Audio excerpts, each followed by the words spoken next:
السلام علیکم ورحمۃ اللہ وبرکاتہ۔ شہری انفارمیشن کے دیکھنے اور سننے والوں کو دل کی گہرائیوں سے خوش آمدید کہتے ہیں۔ ماہ محرم الحرام اور عاشوراء کی حقیقت۔ یوں تو سال کے 12 مہینے اور ہر مہینے کے 30 دن اللہ تعالیٰ کے پیدا کیے ہوئے ہیں، لیکن اللہ عز و جل نے اپنے پورے سال کے بعض ایام کو خصوصی فضیلت عطا فرمائی ہے اور ان ایام میں کچھ مخصوص کام مقرر فرمائے ہیں۔ یہ محرم کا مہینہ بھی ایک ایسا ہی مہینہ ہے جس کو قرآن کریم نے حرمت والا مہینہ قرار دیا ہے۔ اللہ تعالیٰ نے قرآن کریم میں فرمایا کہ 4 مہینے حرمت والے ہیں، ان میں سے ایک مہینہ محرم کا ہے۔ محرم کی 10ویں تاریخ کو عاشوراء کہا جاتا ہے، جس کا معنی ہے 10واں دن۔ یہ دن اللہ تعالیٰ کی خصوصی رحمت اور برکت کا حامل ہے۔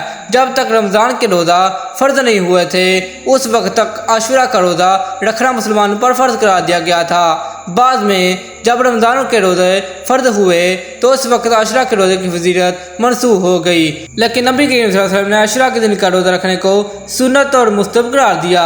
ایک حدیث میں نبی کریم صلی اللہ علیہ وسلم نے ارشاد فرمایا کہ مجھے اللہ عز و جل کی رحمت سے امید ہے کہ جو شخص عاشوراء کے دن کا روزہ رکھے گا وہ تو اس کے پچھلے 1 سال کے گناہ کا کفارہ ہو جائے گا۔ بعض لوگ یہ سمجھتے ہیں کہ عاشوراء کے دن کی فضیلت کی وجہ یہ ہے کہ اس میں نبی کریم صلی اللہ علیہ وسلم کے پیارے نواسے حضرت حسین رضی اللہ عنہ کی شہادت کا واقعہ پیش آیا۔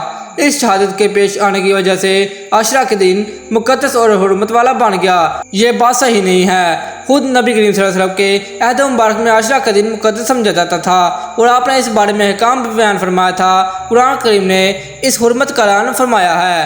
حضرت حسین رضی اللہ عنہ کی شہادت کا واقعہ تو نبی کریم صلی اللہ علیہ وسلم کی وفات کے تقریباً 60 سال بعد پیش آیا تھا، لہذا یہ بات درست نہیں کہ عاشوراء کی حرمت اس واقعے کی وجہ سے ہے، بلکہ یہ تو حضرت حسین رضی اللہ عنہ کی مزید فضیلت کی دلیل ہے کہ اللہ نے آپ کی شہادت کا مرتبہ اس دن عطا فرمایا جو پہلے سے ہی مقدس اور محترم چلا آ رہا ہے۔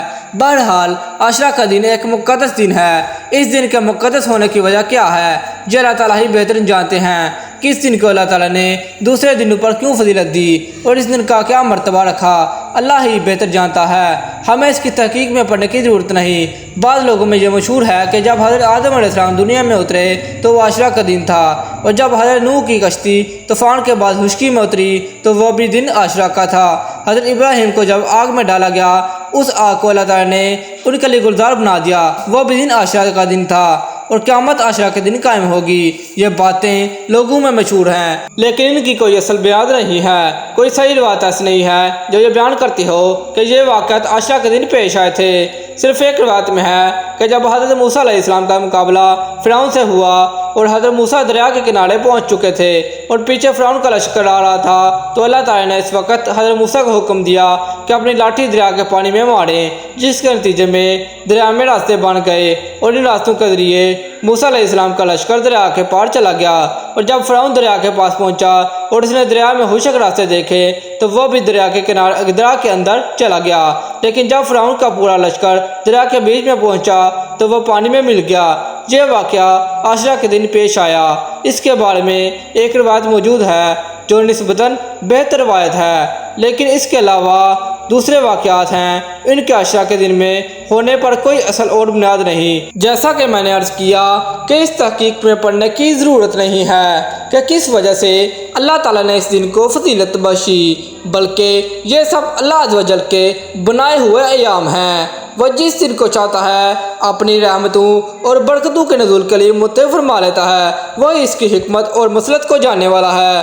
یہ بات ہمارے اور آپ کے ادراک سے ماورا ہے، اس لیے اس بحث میں پڑھنے کی ضرورت نہیں۔ البتہ اتنی بات ضرور ہے کہ جب اللہ تعالیٰ نے اس دن کو اپنی رحمت اور برکت کے نزول کے لیے متفق کر لیا تو اس کا مقدس یہ ہے کہ اس دن کو اس کام میں استعمال کیا جائے جو کہ نبی کریم صلی اللہ علیہ وسلم کی سنت کے مطابق ہو۔ سنت کے طور پر اس دن کو صرف ایک حکم دیا گیا ہے، اس دن روزہ رکھا جائے۔ چنانچہ ایک حدیث میں نبی کریم صلی اللہ علیہ وسلم نے فرمایا کہ اس دن میں روزہ رکھنا گزشتہ 1 سال کے گناہوں کا کفارہ بن جائے گا۔ بس یہ ایک حکم سنت ہے، اس کی کوشش کرنی چاہیے کہ اللہ تعالیٰ اس کی توفیق عطا فرمائے۔ اس میں ایک مسئلہ اور بھی ہے، وہ یہ کہ نبی کریم صلی اللہ علیہ وسلم کی حیات طیبہ میں جب بھی عاشورہ کا دن آتا تو آپ صلی اللہ علیہ وسلم روزہ رکھتے، لیکن وفات سے پہلے جو عاشورہ کا دن آیا تو نبی کریم صلی اللہ علیہ وسلم نے عاشورہ کا روزہ رکھا، اور ساتھ ہی یہ بھی فرمایا کہ 10 محرم کو ہم بھی روزہ رکھتے تھے اور یہودی بھی روزہ رکھتے ہیں، اور یہودیوں کے روزہ رکھنے کی وجہ وہی تھی کہ اس دن بنی اسرائیل کو اللہ تعالیٰ نے حضرت موسیٰ کے ذریعے فرعون سے نجات دی تھی۔ اس کے شکرانے کے طور پر یہودی اس دن روزہ رکھتے تھے۔ بہرحال نبی کریم صلی اللہ علیہ وسلم نے ارشاد فرمایا کہ ہم بھی اس دن روزہ رکھتے ہیں اور یہودی بھی اس دن روزہ رکھتے ہیں، جس کی وجہ سے ان کے ساتھ ہلکی سی مشابہت پیدا ہو جاتی ہے۔ اس لیے اگر میں آئندہ سال میں زندہ رہا تو صرف عاشورہ کا روزہ نہیں رکھوں گا، بلکہ اس کے ساتھ ایک روزہ اور ملاؤں گا، 9 محرم یا 11 محرم کا روزہ بھی رکھوں گا، تاکہ یہودیوں کے ساتھ مشابہت ختم ہو جائے۔ لیکن اگلے سال عاشورہ کا دن آنے سے پہلے نبی کریم صلی اللہ علیہ وسلم کا وصال ہو گیا، اور آپ صلی اللہ علیہ وسلم کو اس پر عمل کرنے کا موقع نہیں ملا، چونکہ نبی کریم صلی اللہ علیہ وسلم نے یہ بات ارشاد فرمائی تھی۔ اس لیے صحابہ کرام رضی اللہ تعالیٰ نے عاشورہ کے روزہ میں اس بات کا اہتمام کیا اور 9 محرم یا 11 محرم کا ایک اور روزہ ملا کر رکھا اور اس کو مستحب قرار دیا، اور تنہا عاشورہ کے روزے رکھنے کو نبی کریم صلی اللہ علیہ وسلم کے اس ارشاد کی روشنی میں مکروہ تنزیہی خلاف اولا قرار دیا، یعنی اگر کوئی شخص صرف عاشورہ کا روزہ رکھ لے تو وہ گناہ گار نہیں ہوگا، بلکہ اس کو عاشورہ کا ثواب ملے گا۔ لیکن چونکہ آپ صلی اللہ علیہ وسلم کی خواہش 2 روزہ رکھنے کی تھی، اس لیے اس خواہش کی تکمیل میں بہتر یہ ہے کہ ایک اور روزہ ملا کر 2 روزے رکھے جائیں۔ نبی کریم صلی اللہ علیہ وسلم کے اس ارشاد میں ہمیں ایک اور سبق ملتا ہے، وہ یہ کہ غیر مسلموں کے ساتھ ادنی مشابہت بھی نبی کریم صلی اللہ علیہ وسلم کو پسند نہ تھی، حالانکہ وہ مشابہت کسی برے اور ناجائز کام میں نہیں تھی، بلکہ ایک عبادت میں مشابہت تھی کہ اس دن جو بات وہ کر رہے ہیں اسی دن ہم بھی وہی بات کر رہے ہیں۔ لیکن آپ صلی اللہ علیہ وسلم نے اس دن کو بھی پسند نہ فرمایا، کیونکہ اس لیے اللہ تعالیٰ نے مسلمانوں کو جو دین عطا فرمایا وہ سارے ادیان سے ممتاز ہے اور ان پر فوقیت رکھتا ہے، لہذا ایک مسلمان کا ظاہر و باطن بھی غیر مسلم سے ممتاز ہونا چاہیے۔ اس کا طرز عمل، اس کی چال ڈھال، اس وضع وقتہ، اس کا سراپا، اس کے اعمال، اس کے اخلاق، اس کی باتیں وغیرہ ہر چیز غیر مسلم سے ممتاز ہونی چاہیے۔ چنانچہ احادیث مبارکہ میں حکم جا بجا ملے گا۔ نبی کے صلی اللہ علیہ وسلم نے ارشاد فرمایا کہ غیر مسلموں سے الگ طریقہ اختیار کرو، چنانچہ فرمایا مشرکین جو اللہ تعالیٰ کے ساتھ دوسروں کو شریک ٹھہراتے ہیں ان سے اپنا ظاہر باطن الگ رکھو۔ جب عبادت بندگی اور نیکی کے کام میں نبی کے صلی اللہ علیہ وسلم نے مشابہت پسند نہیں فرمائی تو اور کاموں میں اگر مسلمان ان کے مشابہت اختیار کریں تو یہ کتنی بری بات ہوگی۔ اگر یہ مشابہت بہت جان بوجھ کر اس مقصد سے اختیار کی جائے کہ میں ان جیسا نظر آؤں تو یہ گناہ کبیرہ ہے۔ نبی کی صلی اللہ علیہ وسلم نے ارشاد فرمایا جو شخص کسی قوم کی مشابہت اختیار کرے وہ اسی قوم کے اندر دال ہے۔ مثلاً کوئی شخص انگریزوں کا طریقہ اس لیے اختیار کرتا ہے کہ میں دیکھنے میں انگریز نظر آؤں تو یہ گناہ کبیرہ ہے، لیکن اگر دل میں یہ نیت نہیں ہے کہ میں ان جیسے نظر آؤں بلکہ یہ ویسے مشابہت اختیار کر لی تو یہ گناہ کبیرہ تو نہیں مگر مکروہ بھی ہے۔ افسوس ہے کہ آج مسلمانوں کو اس حکم کا خیال اور پاس نہیں رہا۔ اپنے طریقہ کار میں وضع قطع، لباس، پوشاک میں، اٹھنے بیٹھنے کے انداز میں، کھانے پینے کے طریقوں میں، زندگی کے ہر کام میں ہم غیر مسلموں کے ساتھ مشابہت اختیار کرتے ہیں۔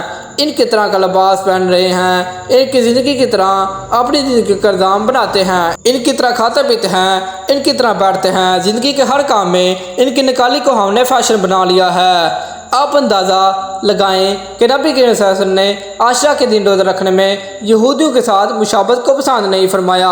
اس سے سبق ملتا ہے کہ ہم نے زندگی کے دوسرے شعبوں میں غیر مسلموں کے ساتھ جو نکالی اختیار کر لی ہے خدا کے لیے اسے چھوڑ دیں اور جناب رسول صلی اللہ علیہ وسلم اور صحابہ کرام رضی اللہ عنہ کے طریقے کی نکالی کریں۔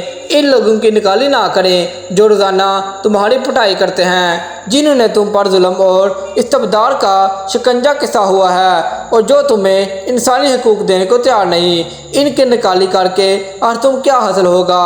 ہاں، دنیا میں بھی ذلت ہوگی اور آخرت میں بھی رسوائی ہوگی۔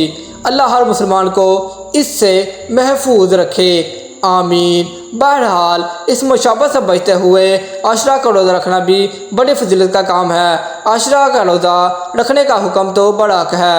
روزے کے علاوہ عاشورہ کے دن کے بارے میں لوگوں نے 2 اور اعمال اختیار کر رکھے ہیں، ان کے قرآن و سنت میں کوئی بنیاد نہیں ہے۔ مثلاً بعض لوگوں کا خیال ہے کہ عاشورہ کے دن فلاں قسم کا کھانا پکانا ضروری ہے، اگر کھچڑا نہ پکایا تو عاشورہ کی فضیلت حاصل نہیں ہوگی۔ اس قسم کی بات نہ تو نبی کریم صلی اللہ علیہ وسلم نے ارشاد فرمائی اور نہ ہی صحابہ کرام رضی اللہ عنہ نے، اور نہ تابعین یا بزرگان دین نے اس پر عمل کیا۔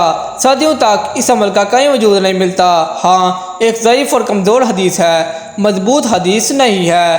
اس میں نبی کریم صلی اللہ علیہ وسلم کا ارشاد منقول ہے کہ جو شخص عاشورہ کے دن اپنے گھر والوں اور ان لوگوں کو جو انسان کے عیال ہیں، مثلاً اس کے بیوی بچے، گھر کے ملازم وغیرہ، ان کے عام دنوں کے مقابلے میں اچھا کھلائے، یعنی اس دن عام دنوں کے مقابلے میں عمدہ اور اچھا کھانا بنائے، تو اللہ تعالیٰ اس کی روزی میں برکت فرمائیں گے۔ یہ حدیث اگرچہ سند کے اعتبار سے مضبوط نہیں ہے، لیکن اگر کوئی شخص اس پر عمل کرے تو کوئی مذاکرہ نہیں، بلکہ اللہ تعالیٰ کی نعمت سے امید ہے کہ اس عمل پر جو فضیلت بیان کی گئی ہے وہ انشاءاللہ حاصل ہوگی۔ لہذا اس دن گھر والوں پر کھانے میں وسعت کرنی چاہیے۔